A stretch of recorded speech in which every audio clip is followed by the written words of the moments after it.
I haven't mentally recovered from whatever last week's episode of The Acolyte was, but this is a show that's so unironically funny that you could attach a laughter track to it and it would work. Ladies and gentlemen, Disney Star Wars. So the show starts off with a really awkward and long scene about nothing. Osha has decided to leave the group, so she goes to the young Padawan girl to say goodbye. Not Master Sol, not Brown Boy Summer, who she actually was a Padawan with back in the day. No, she goes to the girl that she said last week she was very flexible to, because there was nothing creepy about that whatsoever. Don't you want to say goodbye to any of the men? They're just scum. I'm all for the scissoring and the females. Cut to May, who's with discount Asian Ezra Miller. They've landed on the planet that the Wookiee's on, their next target, and he's being very clumsy, which means he's probably Smilo Ren, because this show's about as subtle as a brick in the face. May, of course, doesn't listen to anything he says because she knows everything, because she's a strong, independent black woman of color who has the same haircut as her sister from 16 years ago. Discount Asian Ezra Miller tells May that just because her sister's alive, it doesn't change the fact that they're still there to kill the Wookiee. They've made a deal with Smilo Ren and must go ahead. There's 3 hours of sunlight left, so off they go on a merry adventure. 6 minutes in, fucking nothing has happened. On a positive note, though, this looks like it could be a very quick video, and I'm okay with that. Wait a minute, is this meant to be Ki-Adi-Mundi? No, okay. I'm gonna have to Google this in a moment, because this can't be Ki-Adi-Mundi, because Ki-Adi-Mundi isn't even born yet. He was about 80 years old or something when he died. He died, of course, in Order 66 in Revenge of the Sith. This is set approximately 100 years or so before the Phantom Menace. So why is Ki-Adi-Mundi right? I'm going to have to go to IMDb now to see if this is meant to be Ki-Adi-Mundi. I will keep saying Ki-Adi-Mundi until I find out. No! Master Ki-Adi-Mundi! What? What? Are you... God! Just when you think this show can't get any more fucking stupid, Leslie Headland, you do it again. You can't even be bothered to see how old people are when they're meant to exist in the timeline. Fuck it. It's a Star Wars. Stick in a Star Wars. People know a Star Wars. Reference a Star Wars. I've got no discernible talent whatsoever, and I was a former personal assistant to Harvey Weinstein. Make of that what you will, people. I don't know what the fuck I'm doing. I got $180 million to make this shit, and I'm just putting in reference. I also just realized that Discount Ezra Miller's character is called Quim. Sol tells Ki-Adi-Mundi, who's there for some fucking reason, that the apprentice, May, doesn't know who her master is. And Ki-Adi-Mundi says, an apprentice who doesn't know who their master is? That's absurd. And I said, not as fucking absurd as you showing up in this dog shit. Thankfully, Leslie Headland's wife turns up to cash a paycheck and immediately gets information wrong. May's not disciplined, says Master Sol. Well, she eluded you because you're just a stupid fucking man. She's already killed 2 Jedi Masters. No, she hasn't. She killed Master Trinity out of default. Master Trinity kicked the shit out of her, but she still lost because stupid contrived reasons. And then the other Jedi Master, gay Ryan Kinnell, offed himself. She didn't kill him. She gave him the poison. He made a choice to drink it because he's a fucking idiot and a man. And a white man. So that's exactly what Disney probably want those boys to do. I'm just going to call these people... Yeah, Yara said that. I'm just going to call these people the Jedi. Instead of the Jedi, they're just the Jedi. Because that is literally all they're there for. Sol, why didn't you tell me that 16 years ago there was a chance that May could have survived? I didn't think there was. You see, she fell to a doom, and I could have used my force powers to stop her, but I decided not to because I'm only a Jedi. I'm only a Jedi that's been written by a window-licking moron. So May and discount Asian Ezra Miller have a conversation about the Jed DEI that have been killed. I refuse to say that she killed because let's just be honest here. We already know this. They go over the fact that she needs to kill one of them without using a weapon. We already know this. This is wasting our time, pretty much like The Acolyte. And after this episode, there's still 4 more to go. There is no story here. Why are you wasting our time? Why isn't this the final episode? Oh, wow. Guess what? Another really awkward conversation. Sol stops Osha from leaving and says, Osha, I need your help, because they need to get Osha to May, because that could be the only way to get through to May. She says, oh, do you want me to rejoin the Jed DEI scheme? You know, the affirmative action Jed DEI scheme? And he says, oh, Christ, no, you're shit. Which is fair enough. Oh, you just want to use me to get to May? Yes, that is exactly it. You're good for nothing, Osha. Well, apart from putting fires out in space. Then Anakin Skywalker walks past holding a little baby Luke's hand. And they turn to Sol and Osha and they say, hey, don't mind us. We're just going on a Star War. And Sol says, wow, me too. We're going on a Star War as well. And then they break out into a musical number together. It might have fucking well. It'd make more sense than this shit. Are you taking the fucking piss now? Now, I know that he's old enough to appear in this. Plo is hundreds of years old, but just stop it, yeah? Stop defiling people's childhoods. Just leave them alone. What the hell did he do to deserve this shit? Nothing. Let him rest in peace. What part has Plo played in any of the 4 episodes so far? None. None whatsoever. Let's just ram him in for reference purposes. Unless, of course, he's here to solve the mystery. The mystery of how the hell is Ki-Adi-Mundi alive? Star Wars!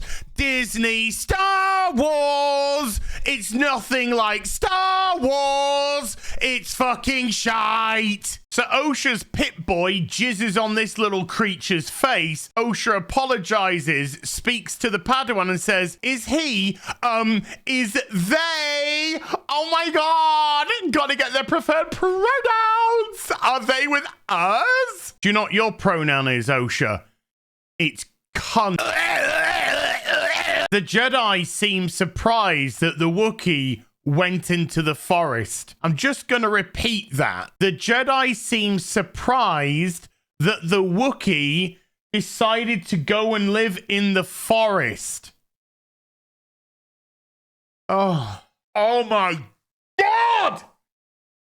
Hi, my name's Az. I run the channel. Sorry, let's get this right. Hi.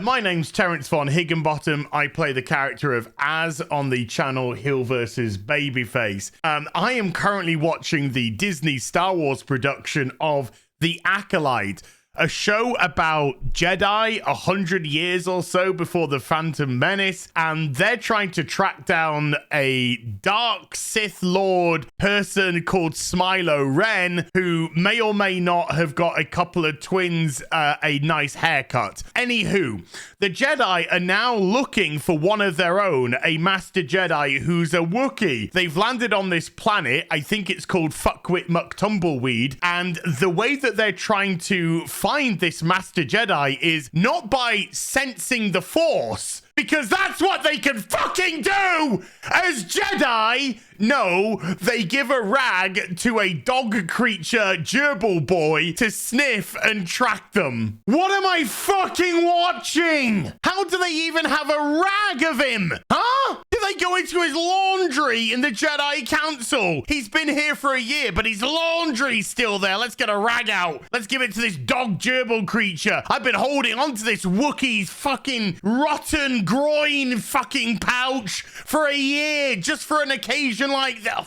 fuck off! Let's not forget, by the way, that Master Sol and the others let Discount Asian Ezra Miller go last week, even though he provided the poison and knew that it was going to be used in a murder. He also likely murdered the owner of the apothecary last week, but the Jedi let him off with a warning. That's how dumb they are. That's how dumb the show is. And if this guy gets revealed as Smilo Ren, it makes them look even more stupid than they already are. The Jedi are also blind and deaf and can't see that there are clearly massive insect creatures on these trees, and even when one flies away into the treetops making a bunch of noise, only Osha can hear them.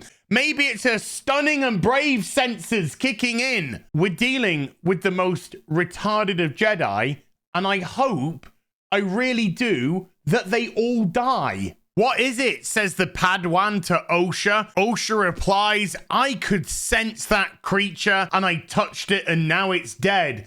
And the Padawan says to Osha, you could sense it? We're with a bunch of Jedi fucking masters and they couldn't because they're dumb as fuck. Sadly for the Acolyte, the writing works on the assumption that you're just as dumb and stupid as the writer, which if you have an IQ above 5, you're not. And so the show comes across as really retarded. The Padawan then comforts Osha by telling Osha that she's the biggest victim around. And Osha says, thank you. It is my life's work to be the biggest victim. I grew up in an intersectionality cult of communist space lesbian witches. And that's all I ever wanted to be, the biggest victim. Oh no, they've lost their tracker that's tracking the Wookiee. They need a tracker to track the tracker. But instead of using a tracker to track the Wookiee, they could use the Force to track the Wookiee, who's a Master Jedi!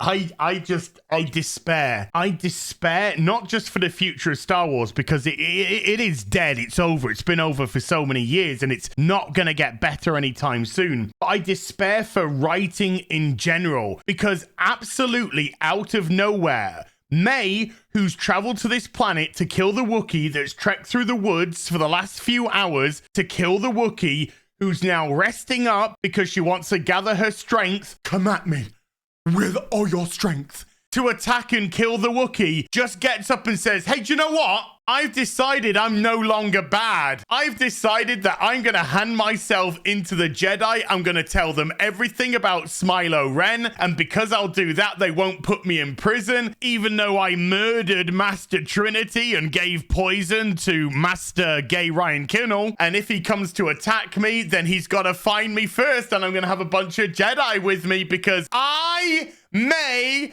have now decided out of nowhere to do a face turn. What is this bullshit? Things like that have to be earned. This hasn't been earned whatsoever. May then leaves Discount Asian Ezra Miller hanging from a tree from a trap to die because now she's a good guy, and then she finds her way to the Wookiee Jedi Master's home. How are they tracking him? Don't know. A battalion of bloody Jedi needs some gerbil weirdo to fucking show them. But he's already been kilted with a lightsaber wound through him. Oh my goodness me. Who did this? Well, Smilo Ren, obviously. Oh my goodness, what a mystery that's going to be revealed any second now, because none of this show is a mystery whatsoever. And she bumps into the little gerbil fucker, and he goes, ah, ah, ah! And now all the Jedi are alerted to this place so they can all have their get your lightsabers out moment. Oh my god,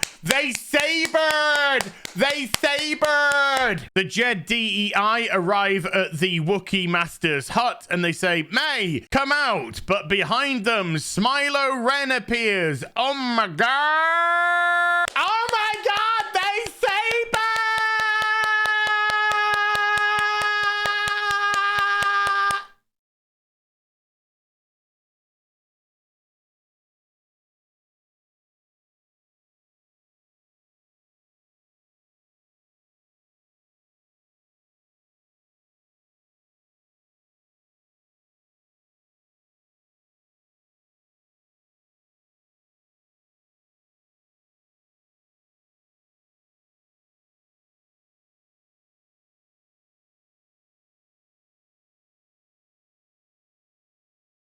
let's just be honest. We're all thinking exactly the same thing here.